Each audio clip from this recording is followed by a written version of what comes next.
डोंबिवलीतील doctor मारहाण प्रकरणाचे विधानसभेत पडसाद उमटले। नगरसेवकाला पदावरून बरखास्त करा, आदित्य ठाकरेंनी ही मागणी केली।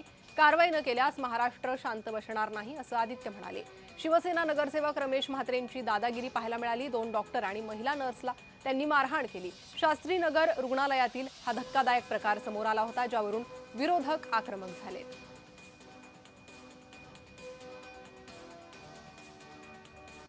एखादा कोणी डॉक्टर आपल्याला सांगतो की ह्या हॉस्पिटलमध्ये बेड नाहीये, निकूची गरज लागणार आहे आपल्याला, आपली ॲडमिशन दुसऱ्या हॉस्पिटलला करून देतो। आपण मारण करायची या डॉक्टर्सना? महिला असो, पुरुष असो, कुठचेही डॉक्टर्स असो, कुठचेही नर्सेस असो, कुठचेही रेसिडेंट डॉक्टर्स असो, अध्यक्ष महोदय, काय चाललंय आपल्या राज्यामध्ये? मला वाटतं सगळेच इथे मान्य करतील की असं जर डॉक्टर्सना मारहाण व्हायला लागली आणि जर काम बंद झालं तर बाकीच्या रुग्णांबद्दल काय अध्यक्ष महोदय? अध्यक्ष महोदय, आमची मागणी ही आहे की आपण निर्देश द्यावे सरकारला, एक तर मुख्यमंत्री महोदयांकडून ह्याच्यावर निवेदन व्हावं, त्या नगरसेवकावर कारवाई व्हावी आणि त्या नगरसेवकाला त्याच्या पदावरनं बरखास्त केलं पाहिजे अध्यक्ष महोदय, नाही तर हा महाराष्ट्र शांत बसणार नाही अध्यक्ष महोदय। ही आपण इथे निर्देश दिले पाहिजेत।